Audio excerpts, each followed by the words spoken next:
Welcome back, everyone. It's the Group B, but not the Group B, if you know what I mean. So I would like to continue on in reverse order, and we'll start with ERASC by our youngest, yeah, I think you're the youngest, chair. It's from ERASC. And Caroline, take it away. Thanks, Jennifer. So my name is Caroline Ruppert, and I work at the Savannah River site in Emergency Management Readiness Assurance.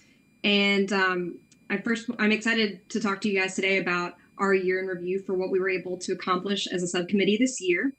And first, I want to talk to you about all the help that we received from Berna. Thank you so much for being our coordinator this year. You kept us on track, kept us organized, helped me navigate earlier on in the year when I was kind of new to EMISC. So thank you so much for that. It's been really a pleasure to get to know you this year. And thank you for all you've done for us. And also to my co-chair, Tracy Arnwine, who is also of the Savannah River site. And thank you so much for mentoring me this year through my first year in the ERASC. So I appreciate it very much. And Dr. Jakeen, who would provide us with updates at every one of our meetings. Thank you for making yourself available to us for questions and for keeping us informed about what was happening among DOE. So thank you so much. And we were able to, if we want to look at what are some of the accomplishments we've had for this year, we first want to look at the ERA 101 course.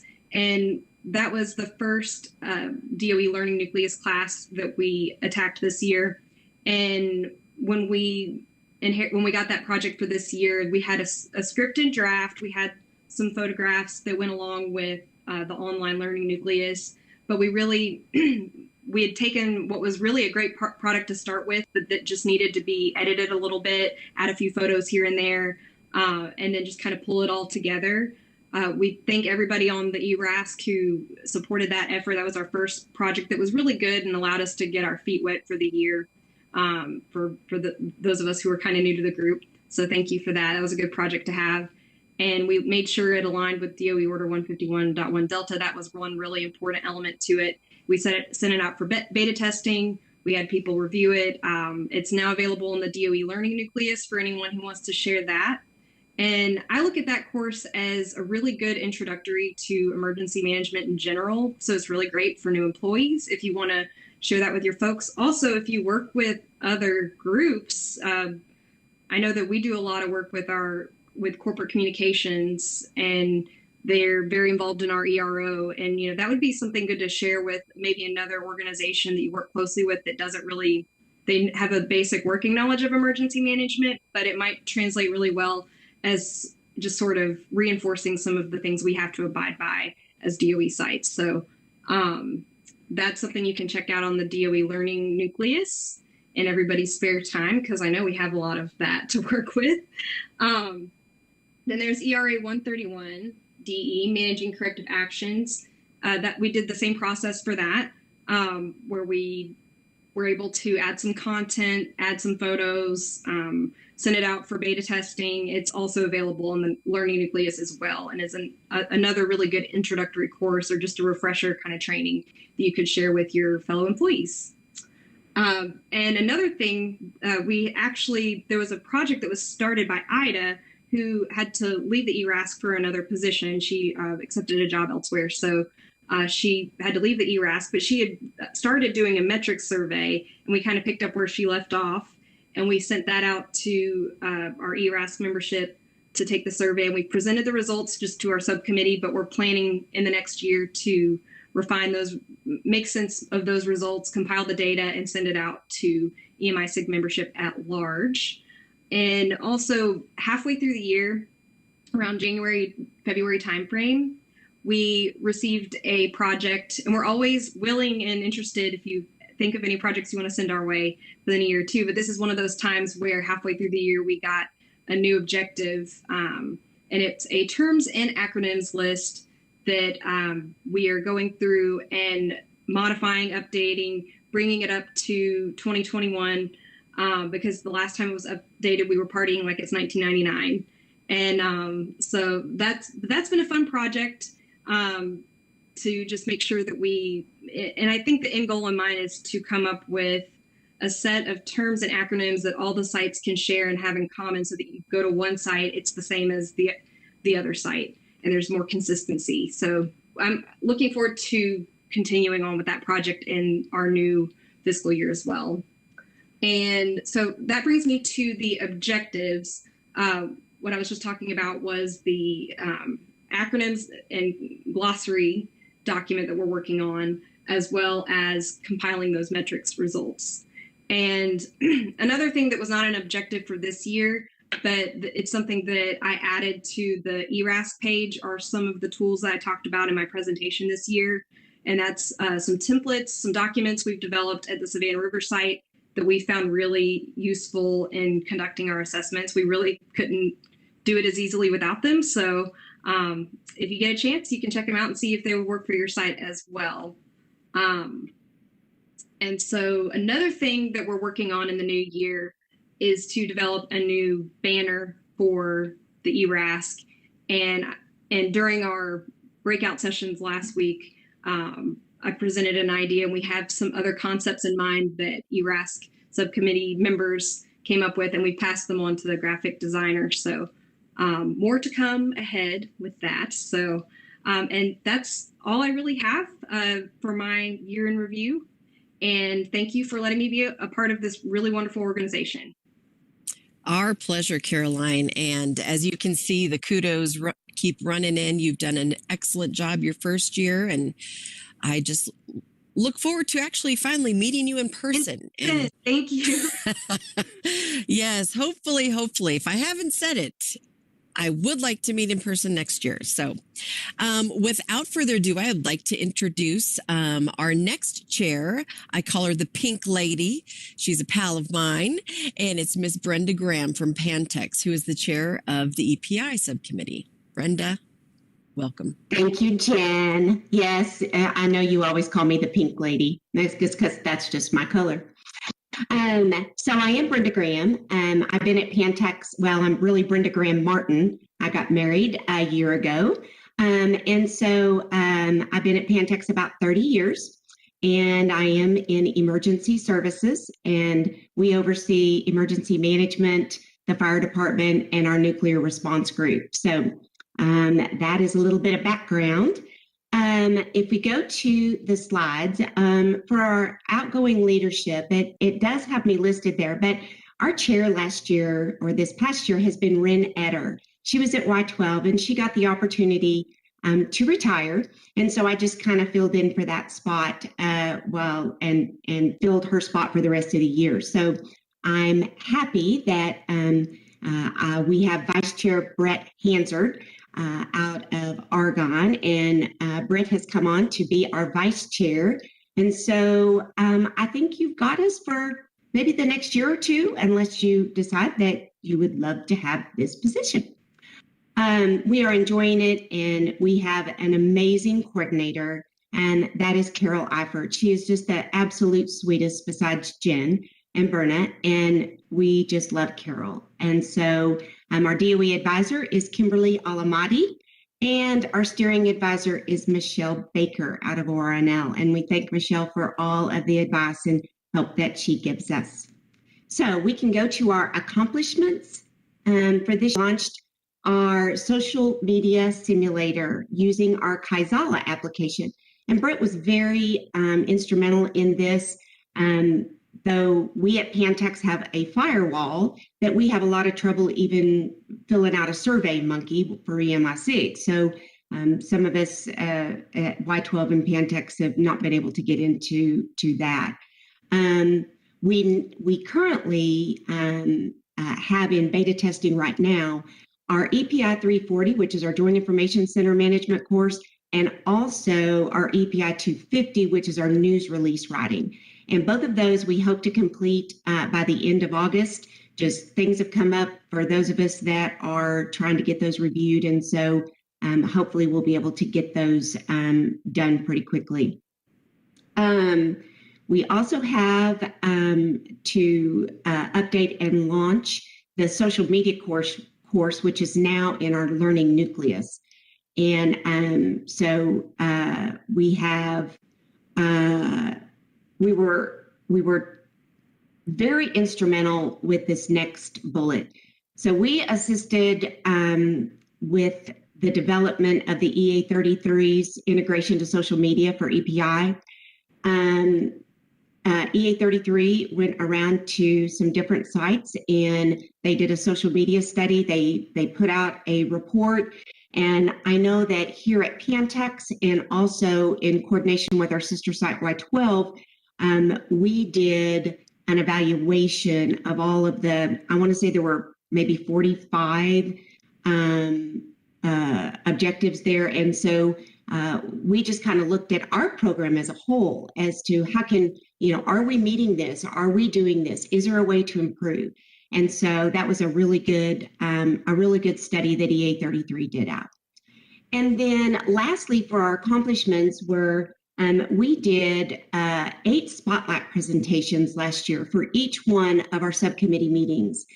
And basically we want those to be informative. We want those to be to where members are learning something from either lessons learned, best practices, or any new products that that we might be able to share. So we've just been really happy with our spotlight presentations. We've asked for members to sign up to take a month for the next year, and we've gotten some good feedback from that, and really already have some pretty good presentations in the works. We also want to say that our membership unfortunately stayed the same. We had 65 members going into last year, and we did not increase our membership, but that is one of our objectives. We really would love to increase our membership in the EPI subcommittee. So with that, we'll go on to our objectives. Jen, I don't know if Brett is on here or not. No, he's not. Apologies. Okay, that's all right. So you'll see here for our 2021 and 2022 objectives that we are going to identify and update our courses that we'll use across the complexes just to improve the EPI efforts. That is just so needed, and it really will just improve everything that we're doing. We want to identify some opportunities to expand our collaboration and projects by having what we call liaisons from our subcommittee for coordination with other subcommittees. So, for instance, if I sit on the ERASC committee, but maybe somebody would sit on training and drills committee that's on our course.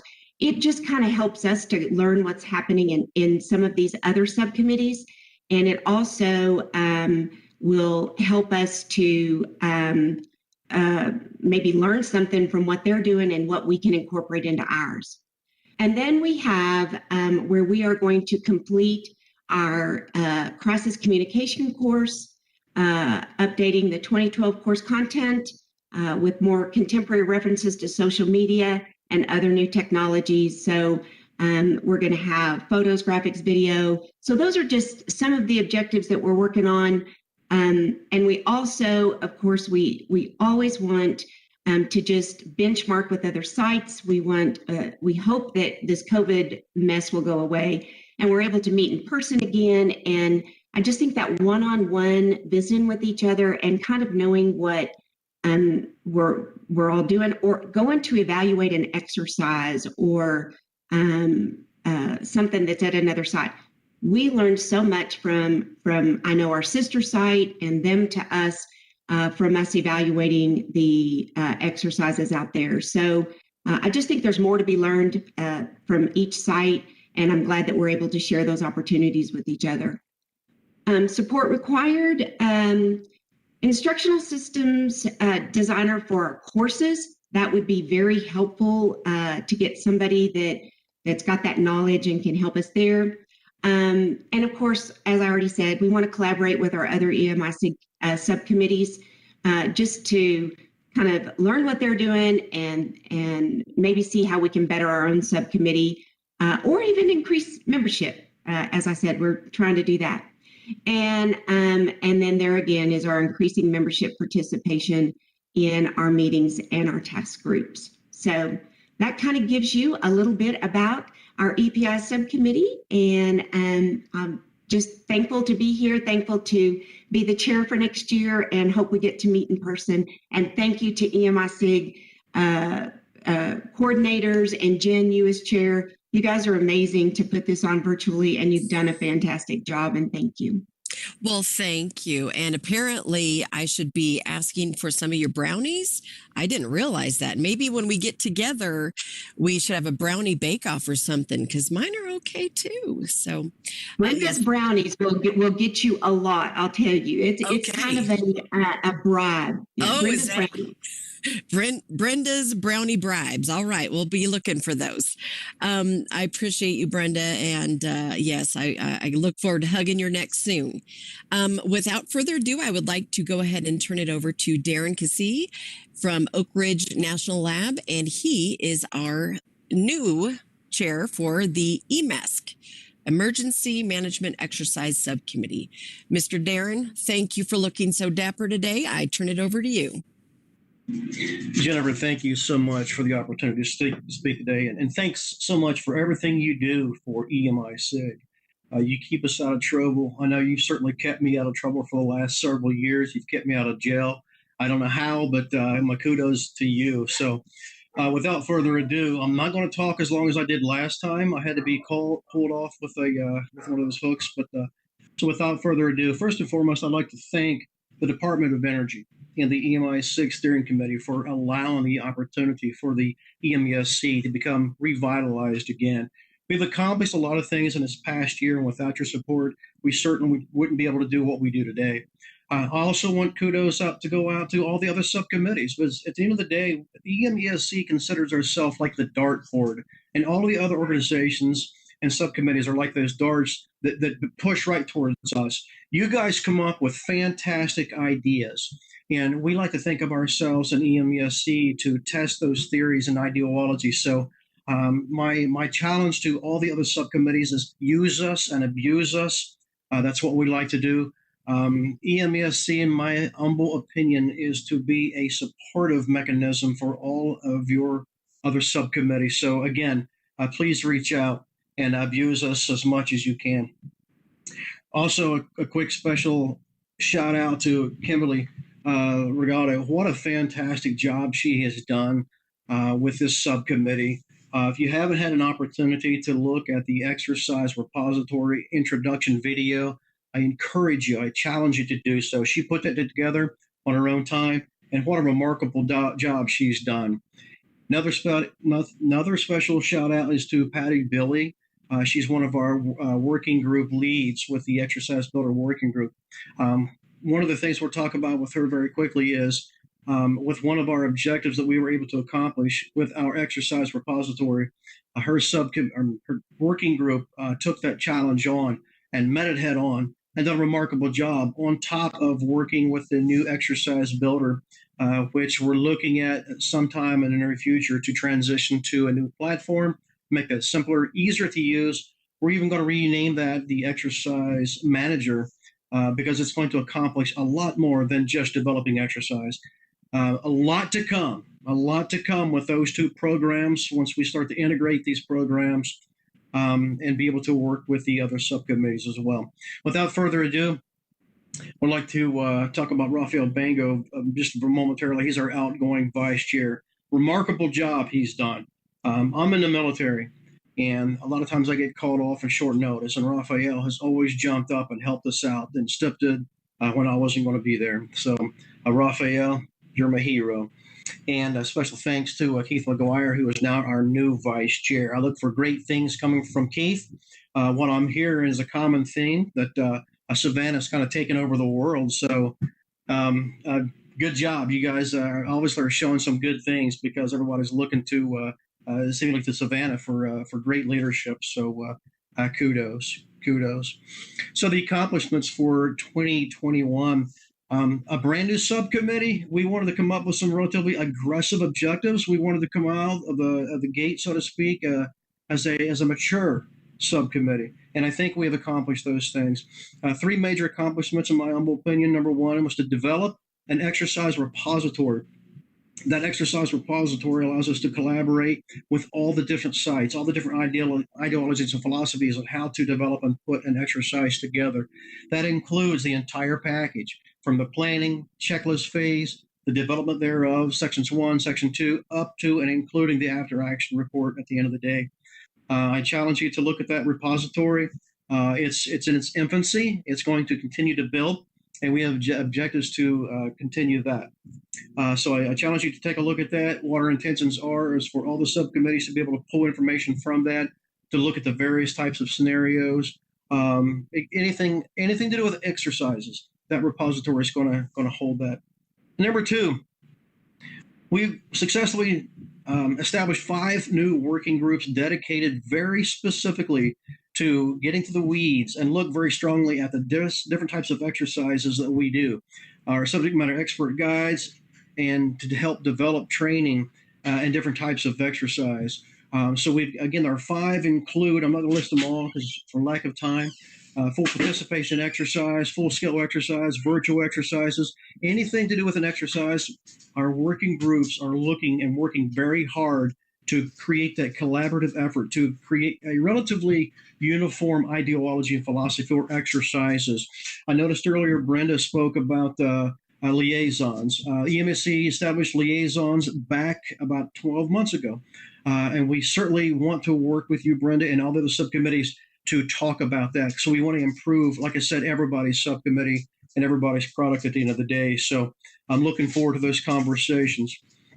And then finally, with this site spotlights, we actually conducted 8 in-depth spotlights training sessions and included exercises during COVID. We also developed a checklist, if you will, for safety in COVID, a safety protocol to be able to accomplish and conduct safety exercises via COVID. We also conducted annual exercises to talk about how the various exercises, the various sites have conducted their exercises. We talked in depth about no-notice exercises, tabletop, etc. We conducted very in-depth training to allow for each exercise practitioner to get an ideology and ideas. I've been doing exercises with the DOE, and prior to that, I did a lot of exercise for the Department of Defense.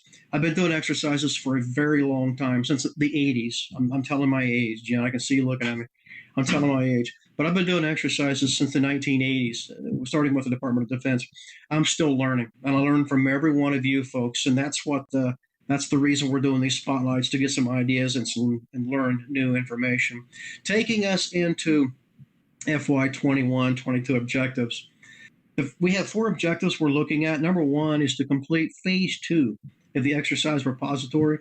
And we want to present our anticipated training program for exercise repository and provide that full functionality of that software piece at the next EMESC. Before then, we want you folks to take a look at it and become a part of it. We want this to become yours as well. And number 2, we want to provide full support for the EMESC working groups. We've got a lot going on. We've got a lot of objectives to fill that repository with information and to help develop, again, that collaborative effort among all the practitioners nationwide to communicate how we can collectively improve DOE-wide exercises.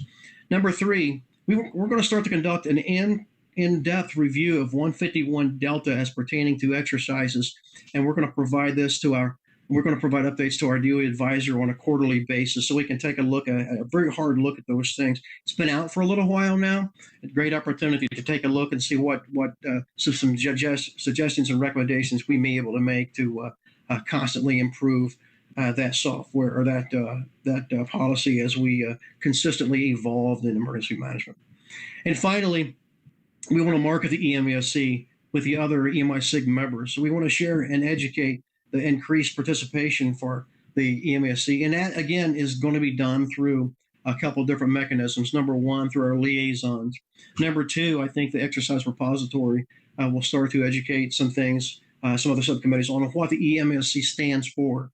And number three, we're going to put together a brain trust within EMESC to develop and talk about how we can increase our membership. Our membership started off with 1920 at 66.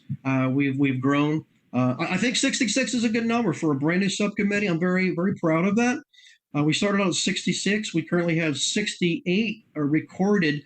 However, if anybody knows me, and I'm an old sales jockey, and I think I was able to communicate and talk to a couple of the people to join.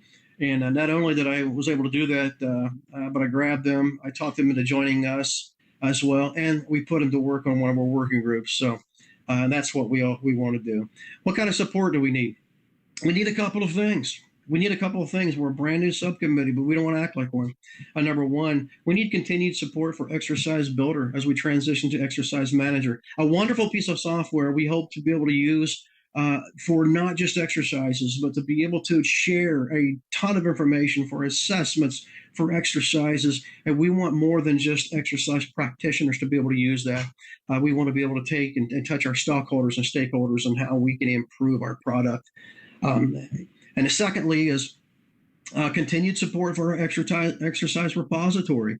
How do we do that? By communicating with our working groups so we can include more information in that. And number two, by communicating with the other subcommittees so we can improve that software. I've got a piece that just come to my mind, but due to time, I'm going to be nice and getting ready to cut this thing short.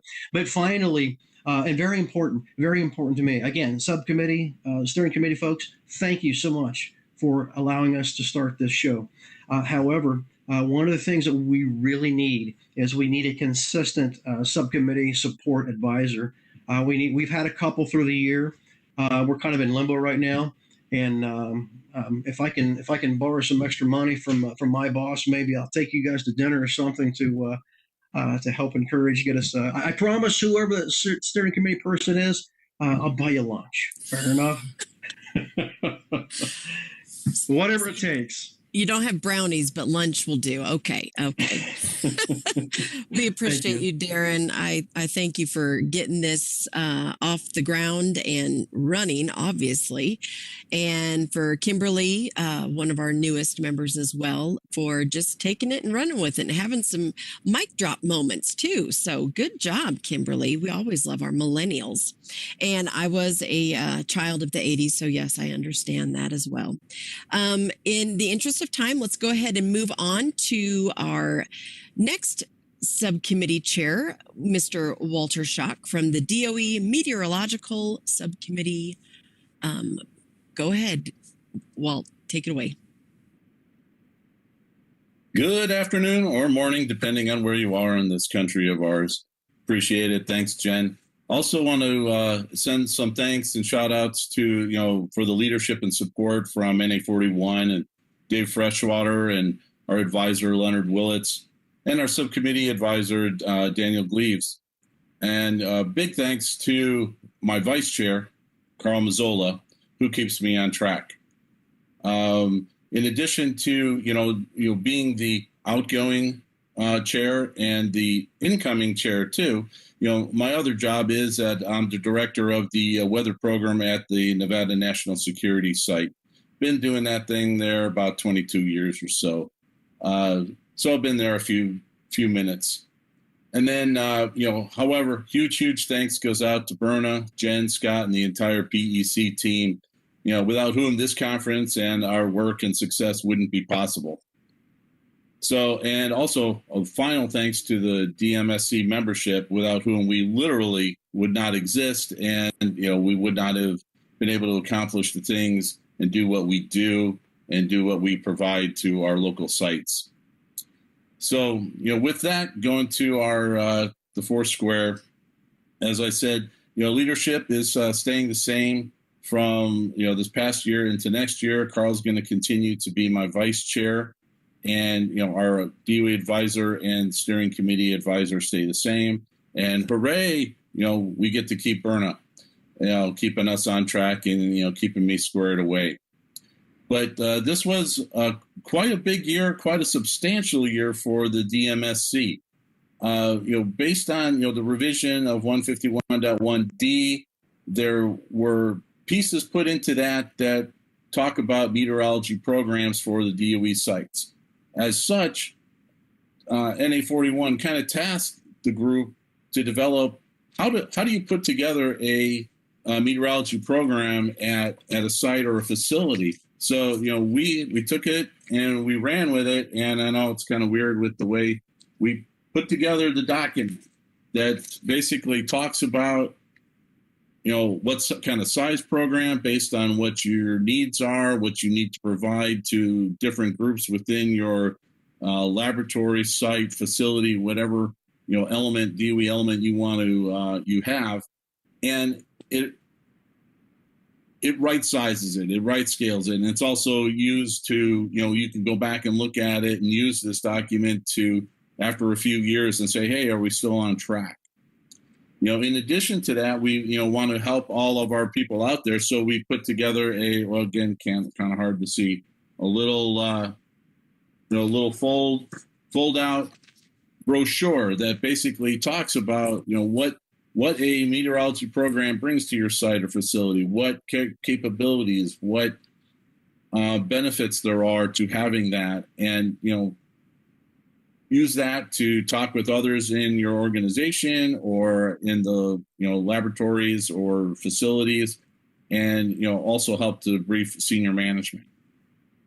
So one of the things that we also do is we do these things called assist visits, and what that is that we have a team of people from the DMSC, a couple people go out and visit a facility and take a look at your meteorology program, and look at it and compare it to the guidelines and standards that are out there. And then we offer recommendations, best practices, what you're doing great, what, hey, want to think about this or that type of thing. Unfortunately, with the COVID, we've kind of been, put on the bench on that one for a little bit, but we're trying to, still be proactive with that and put out a plan to where we can, go next and visit and to improve the meteorology programs across the complex.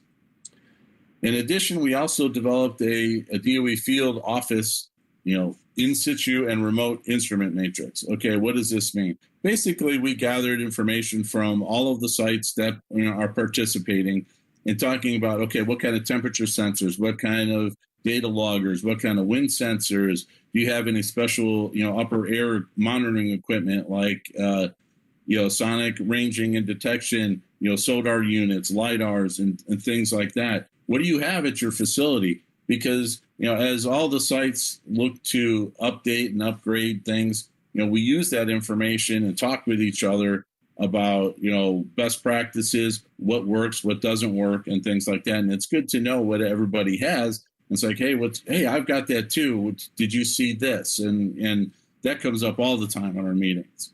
So that's a definite bonus or benefit, and we updated that. And then also we updated the meteorology regulatory requirements matrix. Okay, what does that mean? Yeah, that's a lot of scary words there.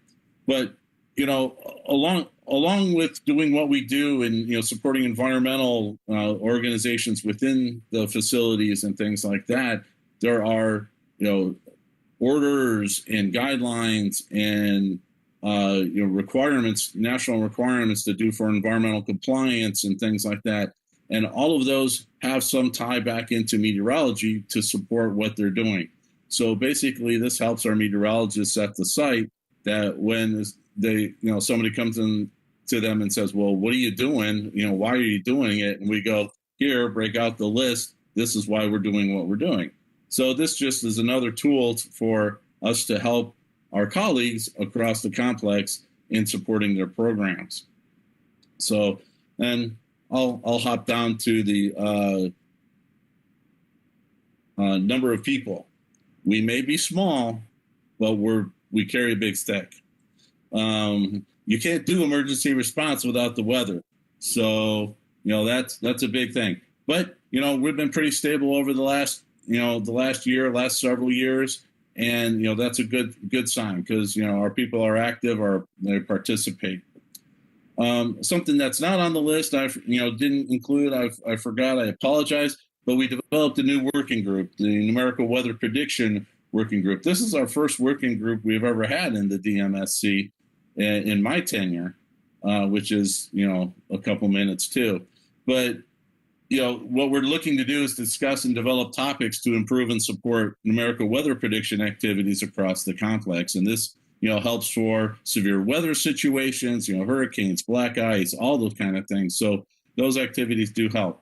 And then we also did meet with the SEMTEC subcommittee and shared information to find areas of mutual interest. So, thanks, Ray and Daniel, for letting us, talk with you this year. So I want to transition over to objectives for next year.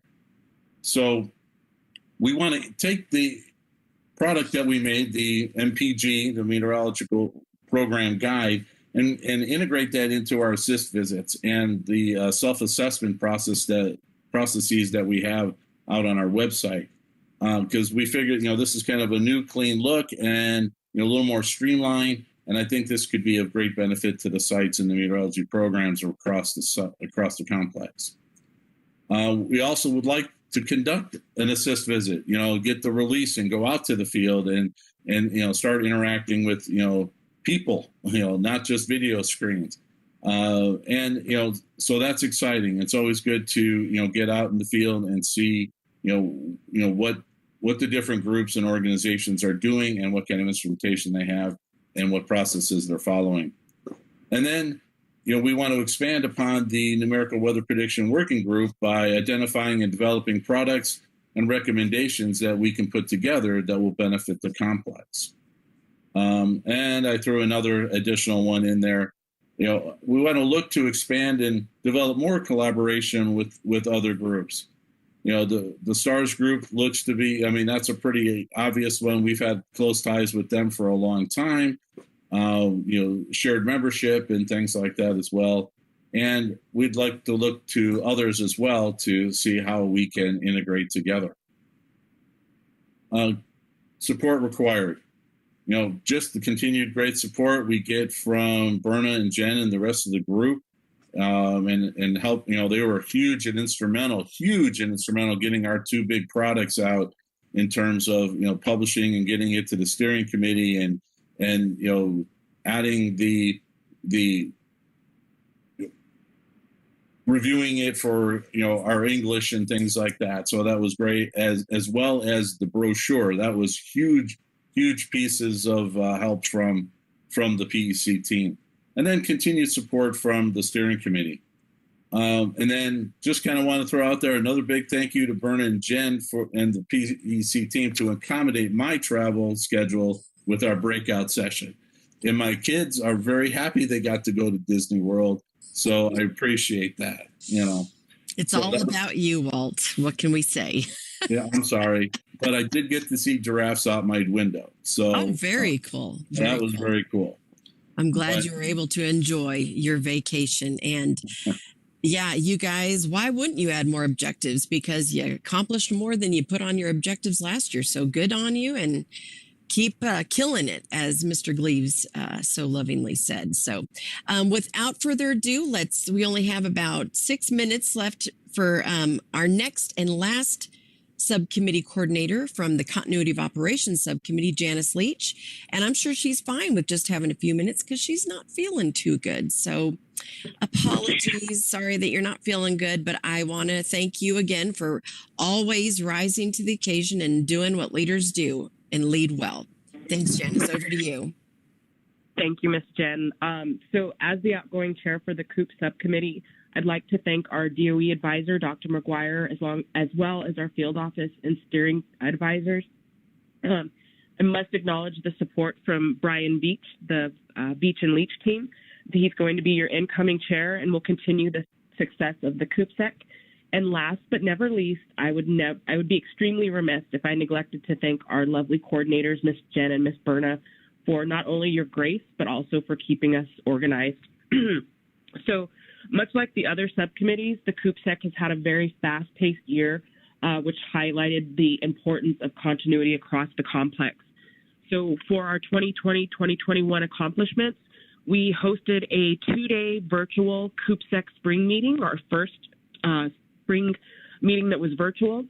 We had over 60 people in participating in those meetings that we had, and that actually delivered presentations that were relevant and informative to the members of our subcommittees, and again highlighted our theme year, which is the year of resiliency.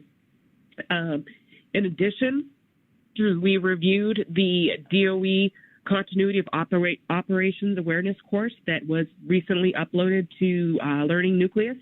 This is a course for DOE COOP coordinators and anybody that's actually responsible for continuity response or continuity planning, to include the DERG or Devolution Emergency Response Group members, to refresh them in terms of their roles and responsibilities. So this was a heavy lift and one that was delivered, and again, has a complex-wide impact. We've hosted 9 spotlight presentations throughout the year. Again, everything had a tie back to our theme of the year of resiliency, which was, again, a big deal because of the COVID pandemic that continues on. And lastly, we have, as a product, drafted an updated version of the COOP Coordinator's Good Practice Guidelines. And that guideline will provide consistency in approaches for COOP across the complex and will serve as a valuable resource for new COOP coordinators. Brian Beach, again, is the incoming chair, and he with most capable hands as the objectives for next year, will transition into a new theme year of post-pandemic planning. And that will focus, again, on highlighting the importance of not only resiliency, but how are we improving our operations while we have a distributed environment of workforce. We also plan in the next year is to finalize the COOP, the COOP Coordinator's Good Practice Guide and get that off to NA43 for their review and revision. And lastly, we plan on establishing a COOP working group to look at the new DOE order requirement 150.1b continuity programs that has a lot of significant changes and requirements to how we are handling COOP at our lab plants and sites, and also ties back to the federal mission resiliency effort of the government. So I'd like to thank everyone again, and I will turn this back to you, Jen. Thanks, Janice. And it's been a pleasure working with you. I will be sad to see the Beach and Leach team go, but Brian and Darren, maybe we can make something new. I don't know. We'll see. But you are in very good, capable hands now that Berna is back as your coordinator. It was a pleasure to fill in this last year, but there are not enough hours in the day. So love you, but gotta go. No. I do hope you feel better, and I appreciate all of the chairs. I wish we had more time to talk. In fact, I guess we do have 1 whole minute left. Is there any one of you who can quickly say how your involvement with the EMISC has benefited you professionally, personally? I mean, just jokes wise. Anybody out there? So Jen, this is Janice. So this has given me a big opportunity to meet a lot of the other folks at the labs and the plants and the sites, to meet other COOP coordinators and collectively give us an opportunity to meet and talk about how we're handling response to the COVID pandemic and start having planning meetings amongst ourselves. So that was a big deal for streamlining our approaches and learning from one another in terms of best practices. Oh, good. Glad to hear. Glad to hear. For the other chairs, I know that we're a little bit out of time. I would really appreciate knowing if we have benefited your life. I'd love to hear about it. Go ahead and put it in the chat. Share it on the old social media world, and make sure those hash browns are right. I mean, the hashtags, right? Yeah, just make sure that they're right. And maybe I'll learn how to use them this year. We'll see. Now that I have a millennial on my team, go Kimberly. You got your work cut out for you. I would like to sign off now, and after this break, we'll start back here at 11, and I will leave you in our very capable hands of our outgoing chair, David Stuhan, who will then welcome our new chair, Daniel Gleaves. It's been a real pleasure this year. I hope to see you in real life next year. Thanks so much and enjoy this quick break. We'll see you later.